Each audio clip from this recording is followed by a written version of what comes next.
하늘생명 어린이집 친구들 안녕하세요. 말씀 하이라이트 시간입니다. 지난주 하이라이트가 주일의 설교 내용과는 조금은 달랐어요. 그 이유는 우리가 주일에 듣지 못했던 지난 스토리들을 듣기 위함이었는데요. 사실 오늘도 그런 내용이에요. 그 내용을 들여다보기에 앞서서 우리 지난 시간에 있었던 가로세로 퀴즈 정답과 플러스 퀴즈 정답을 보도록 하겠습니다. 네, 지난주 가로세로 퀴즈는 조금 길었어요. 그런데 그 중에 가운데에 있는 요거, 이 바울의 재판이라는 글자 굉장히 중요한데요. 왜냐하면 이 재판이 오늘 이야기에서도 굉장히 중요한 맥락에 들어가기 때문입니다. 그리고 플러스 퀴즈의 정답 혹시 어려웠나요? 어렵진 않았을 것 같아요. 왜냐하면 말씀의 마지막 부분에 나오는 장면이었기 때문이죠. 11절에 나온 그날 밤에 주께서 여기서 주는 당연히 주 예수 그리스도입니다. 예수 그리스도를 쓴 모든 친구들 정답입니다. 자, 그럼 우리 이 시간에 함께 말씀 보도록 하겠습니다. 우리에게 주신 하나님 말씀 사도행전 28장 23절과 24절 그리고 28절에서 31절 말씀입니다. 주님 감사합니다. 그들이 날짜를 정하고 그가 유숙하는 집에 많이 오니 바울이 아침부터 저녁까지 강론하여 하나님의 나라를 증언하고 모세의 율법과 선지자의 말을 가지고 예수에 대하여 권하더라. 그 말을 믿는 사람도 있고 믿지 아니하는 사람도 있어. 그런즉 하나님의 이 구원이 이방인에게로 보내어진 줄 알라. 그들은 그것을 들으리라 하더라.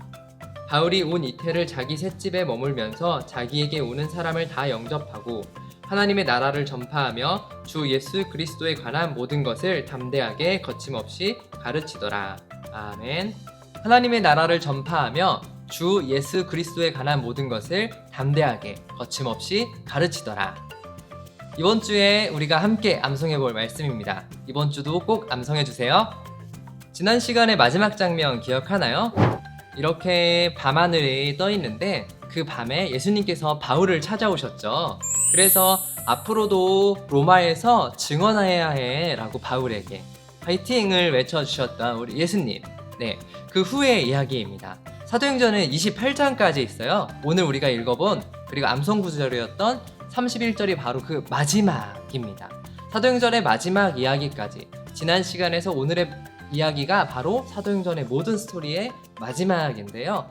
그 마지막 장면을 오늘 보려고 해요. 예수님께서 바울을 만나시고 나서 이런 일이 있었어요. 천부장이 가만히 보니까 로마 시민인 것도 알겠고 그리고 무슨 문제인지도 알 것 같긴 한데 이게 문제였어요.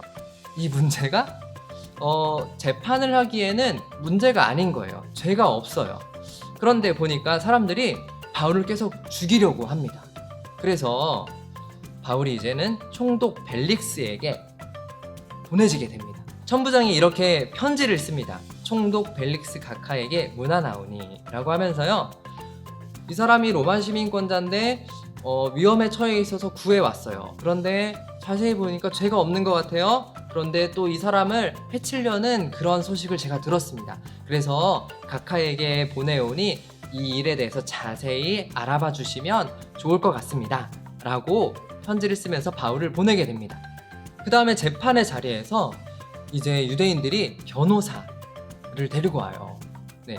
대제사장인 아나니아와 장로들이 변호사인 더둘로라는 사람을 데리고 와서 바울을 이제 고발을 합니다. 벨릭스가 쭉 들어봅니다. 그런데 들어보니까 천부장이 말한 것처럼 바울이 어떤 법에 의해서 봤을 때는 잘못한 게 없는 거예요. 그래서 그래 알겠다 얘기를 들어주고 나서 바울을 이제 잘 모셔놔요. 왜냐하면 죄가 없거든요. 잘 모셔두면서 이 사람에게 누군가 찾아오거나 하는 것을 막지 말라라고 하기도 합니다. 그런데 벨릭스는 유대인들의 마음을 얻고 싶은 마음도 있어서 바울을 가둬두기는 했었어요. 찾아오는 걸 막지는 않았지만 가둬두기는 했었어요. 그런데 이 벨릭스가 계속 남아있던 게 아니고요, 나중에 베스도라는 사람에게 재판을 받게 됩니다. 이제 또 재판하는 사람이 바뀌었으니까 유대인들이 또 찾아와서 얘기를 막 하는 거예요. 바울이 잘못되었어요 라고 말을 하고 있는데 바울은 또 얘기를 합니다. 저는 율법으로도 그렇고 성전 안에 있는 법으로도 그렇고 로마의 법으로도 죄를 범한 기억이 없습니다 라고 말을 하는 거예요. 그렇게 말을 했는데 또 이 베스도가 보니까 바울이 아무리 봐도 죄가 없는 거예요. 그래서 어떻게 하지 하고 있는데 바울이 이렇게 말을 합니다. 저 가이사에게, 그러니까 로마 황제에게 상소합니다. 즉 저 여기 말고 저 로마 시민권자니까 저쪽 가서 재판 받을게요 라고 말을 합니다. 그래서 이거를 막을 수가 없는 거예요. 왜냐하면 바울은 로마 시민권자이기 때문에 그 말을 존중해줘야 됐습니다. 그리고 베스도 입장에서도 이 사람들의 종교적인 이유 때문이지 그 나라의 법하고 관련돼서는 죄가 없어 보이는 거예요.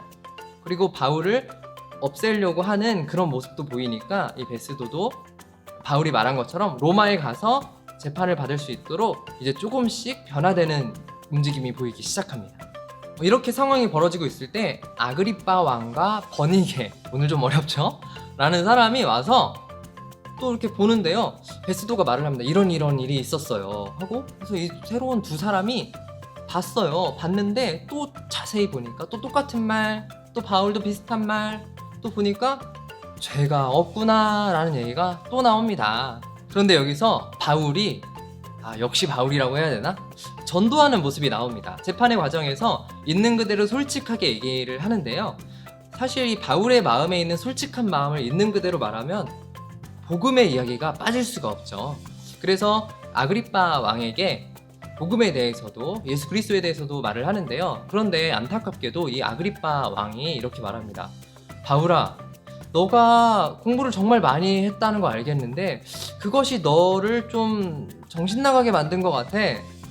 성경에는 미쳤구나 라는 표현이 있어요. 그렇게 말을 합니다. 너가 나를 전도하려고 하는구나 라고 말하는데요, 바울이 이렇게 말하죠.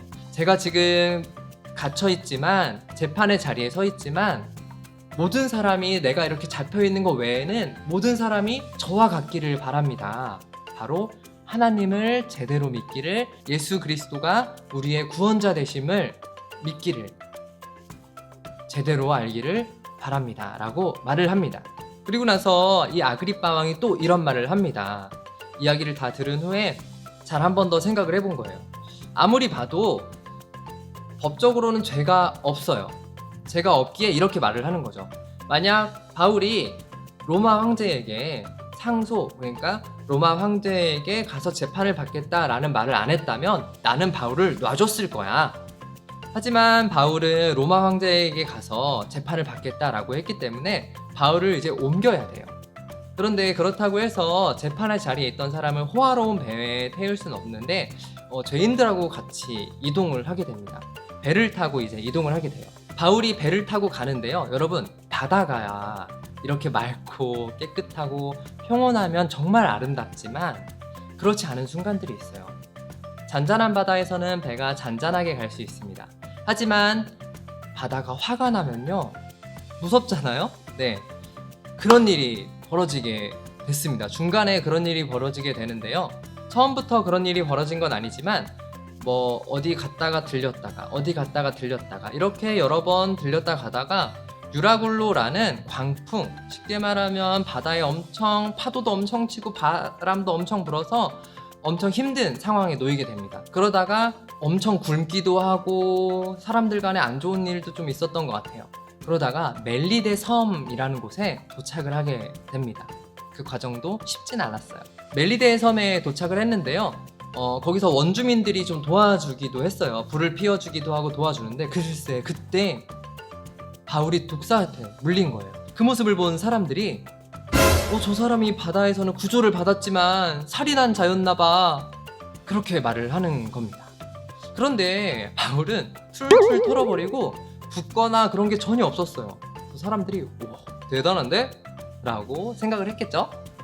그 가운데 보블리오라는 사람이 바울을 좀 도와주게 돼요. 바울을 좀 도와줬는데요, 정확하게 성경에 나와 있진 않지만 먹고 자는 데 있어서 좀 도움을 줬던 것 같아요. 그런데 바울이 보니까 보블리오라는 사람의 아버지가 아팠어요. 그래서 바울이 기도를 열심히 했습니다. 어떻게 될게요? 네, 이렇게 말하면 알죠? 네, 고침을 받았습니다. 병이 싹 나은 거예요. 그 모습을 본 사람들이 저도 아픈데요? 라고 하면서 찾아오기 시작했나 봐요. 그래서 여러 사람들이 고침을 받았습니다. 그리고 떠날 때가 되어서 다시 배를 타고 떠납니다. 어디로? 로마로. 로마에 도착한 바울. 바울이 그래도 재판의 자리에 가야 하잖아요. 그래서 한 군인과만 같이 있고 집에 있었습니다. 오늘 우리가 읽었듯이 셋집에 있었어요. 그 집에 있으면서 바울이 이제 유대인들을 좀 이렇게 초청을 하게 됩니다. 그러면서 이야기들을 풀어나가는데, 지금은 우리가 뭐 인터넷도 발달하고 그 다음에 뭐 전화라든지 여러 통신수단이 있지만요, 그 당시에는 그렇지 않았기 때문에 이 사람들이 바울이 어떤 이야기들을 갖고 있었는지, 바울이 어떤 일들을 겪었는지 잘 모르는 거예요. 그래서 일단 이야기들을 다 들어주게 됩니다. 바울이 이렇게 말한 이야기 중 하나는, 본인이 유대인들을 좀 나쁘게 표현하고 유대인들을 뭐 벌 주려고 내가 로마 황제에게 재판받겠다고 했던 게 아니야 라는 것을 오해를 풀기 위해서였는데요, 유대인들이 이렇게 말해요. 바울, 우리는 그런 일이 있었던 것을 편지로도 못 받았고 그런 소식을 들은 적이 없어요. 이렇게 말을 해줍니다. 그 말을 들은 바울은 아마 조금 더 마음은 편안해졌을 것 같아요. 바울에게 이제 시간이 조금 생겼어요. 집안에서 머무는 시간, 바깥에는 자유롭게 나가지 못했을 거예요. 집안에 머물면서 사람들이 날짜를 정해서 바울을 찾아옵니다. 바울이 뭘 했을까요? 네, 우리가 읽었듯이 예수 그리스도에 대해서 전하기 시작합니다. 바울이 전했을 때 사람들의 반응이 어땠을까요? 모든 사람들이 우와! 예수 그리스도를 믿겠습니다! 라고 하는 것이 아니라, 어떤 사람은 믿고 어떤 사람은 믿지 않는 거예요. 그래서 바울이 구약의 말씀을 생각합니다. 구약의 말씀을 보니까요, 모든 사람이 듣는다고 다 깨닫는 건 아니라고 하였습니다. 그래서 아마 바울은 모든 사람이 깨닫고 믿었으면 더 좋았겠지만 그렇지 않다 하더라도 너무 실망하면서 좌절하기보다는, 그래서 하나님께서 나를 이방인에게로도 보내셨구나 라는 생각을 하면서 말씀을 계속해서 전하기 시작합니다. 하나님 나라에 대해, 그리고 주 예수 그리스도에 대해서 전하기 시작했던 겁니다. 그런데 성경은 바울의 그 모습을 보고 이렇게 표현해요. 담대하게, 그리고 거침없이 라고 표현합니다. 바울이 지금 어떤 상태이죠? 집안에 갇혀 있어요. 네, 재판의 자리에 서게 될 바울입니다. 그런데 바울은 그럼에도 불구하고 담대하고 거침없이 가르쳤던 거예요. 그리고 바울은 그 안에서 본인이 할 수 있는 최선을 다했어요. 그래서 담대했던 거예요. 왜? 하나님을 믿는 확신이 있었고 최선을 다하다 보니까 담대한 게 표현이 되어지고 거침이 없었던 거죠. 여기서 거침없었다라는 말은 모든 사람의 상황을 무시한다라는 것이 아니라요, 그 안에 최선을 다했다라고 우리가 생각해보면 더 좋을 것 같습니다. 바울은 이처럼 갇혀있는 상황 가운데서 집안에서 강론, 쉽게 말하면 하나님 나라에 대해서 가르쳐줬고요, 예수 그리스도에 대해서 가르쳐줬습니다. 그리고 편지도 썼던 것 같아요. 어려운 가운데 있는 우리 친구들 계속 생각하고 기도합니다. 우리 서로를 생각하고 기도하면서 있는 곳에서 최선을 다하기를 소망하며 우리 다음 시간에 만나요. 안녕.